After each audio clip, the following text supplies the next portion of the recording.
गुरु भक्ति योग अज्ञान का नाश करने वाले तथा ज्ञान देने वाले सद्गुरु के चरण कमलों में कोटि कोटि प्रणाम। समदर्शी संत महात्मा और गुरु के सत्संग का एक भी मौका चूकना नहीं। अपने स्थूल मन के कहे अनुसार कभी चलना नहीं। अपने गुरु के वचनों का अनुसरण करें।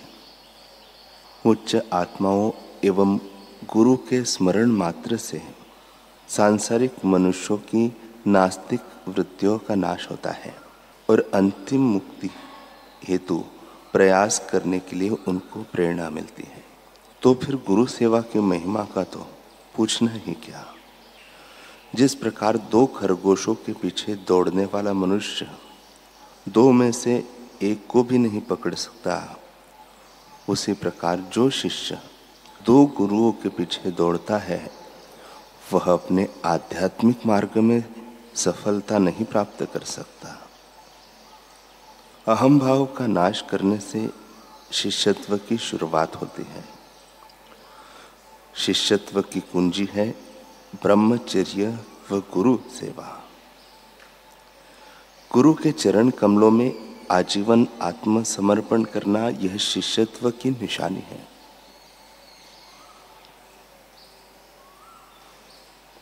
गुरुदेव की मूर्ति का नियमित ध्यान करना यह शिष्यत्व का राजमार्ग है। कल हमने सुना गाओबा की गुरु भक्ति। 15 वर्ष बीत गए, लेकिन गाओबा एक नाथ इन 4 अक्षरों के सिवाय कुछ भी न सीख सका। अब हाथ पांव सद गए थे। एक नाथ जब तक वह बहुत से सेवा काजों में वह हाथ बटाने लगा। इन्हीं दिनों में एक नाथ महाराज जी ने भावार्थ रामायण का लेखन शुरू किया। धारा प्रवाह लिखते हुए वे युद्धकांड के 44वें अध्याय पर पहुंच गए।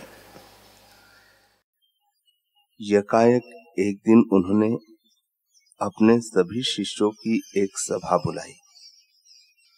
दूर दराज से एकनाथ जी के सभी शिष्य सभा में आए। सभी के बीच गुरुदेव ने दिल झांक देने वाली भविष्यवाणी की। हम अमुक तिथि को निर्वाण में स्थित हो जाएंगे। अपने दैहिक तत्वों को प्रकृति कुंड में समर्पित कर देंगे। शिष्यगण सन्न रह गए, विषाद के दरिया में डूब गए। सभी ने अपने अपने भावोद्गार से अपना अपना दुख व्यक्त किया। इसी बीच एक शिष्य ने रुंधे कंठ से कहा, हे नाथ, अभी तो भावार्थ रामायण का लेखन कार्य तक पूर्ण नहीं हुआ है, इसलिए थोड़ा समय और रुक जाते। आग्रह सुनते ही श्री एकनाथ स्फुट बोले, अरे इसकी भी क्या चिंता करनी, भावार्थ रामायण को मेरा गाओबा ही पूर्ण करेगा। गाओबा क्या कहा? गाओबा? सारी सभा में आश्चर्य की तरंगे छा गई। कुछ बड़बोले अनुयायी तो यहाँ तक कह गए, महाराज आपकी वाणी सदा अटल रही है, परंतु फिर भी गाओबा, वो गाओबा जो आज तक एक शब्द के अलावा कुछ भी उच्चार नहीं कर सका है, जो मनुष्य की खोल में रीछ का अवतार है। भगवान, हमारी बुद्धि को बदहजमी सी हो रही है।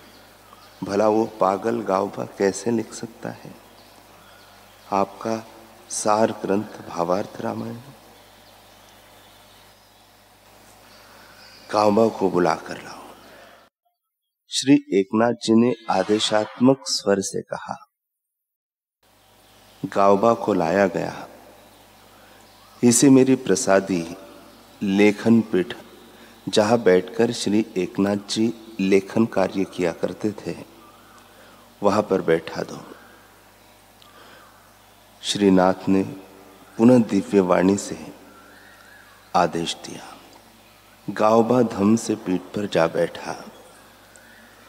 सहसा चमत्कार घटा। गावबा की सूरत ब्रह्मलोक तक आरोहण कर गई। मां सरस्वती से दैवी तार जुड़ गए।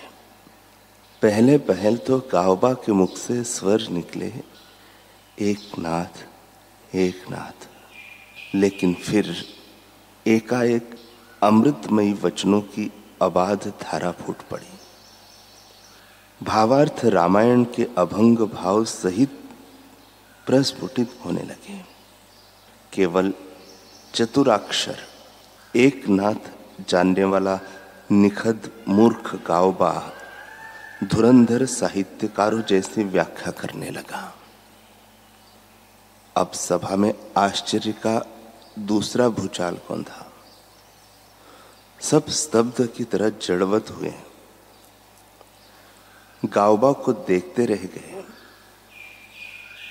इसी बीच श्री नाथ जी ने गावबा के सिर पर हाथ रखकर गावबा मौन हो गया। अब कहने की बेला थी एकनाथ जी की।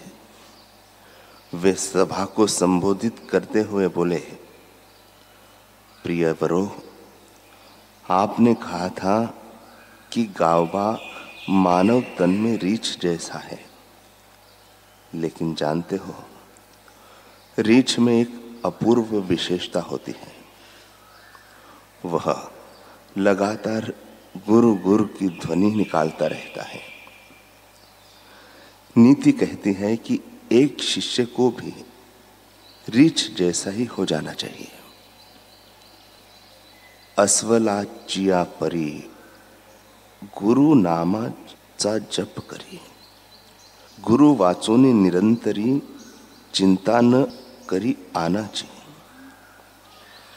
जैसे एक रीछ निरंतर गुरु गुरु करता है, शिष्य को भी हर दम हर श्वास में गुरु गुरु करना चाहिए।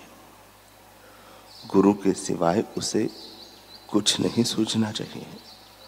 न अन्य कोई चिंता, न चिंतन, न ध्यान, केवल गुरु गुरु। मेरे गावबा ने तो इसी नीति को ही जीवन की रीति बना लिया है। बैठते उठते, खाते पीते, सोते जागते वह केवल एक नाथ जपता रहा।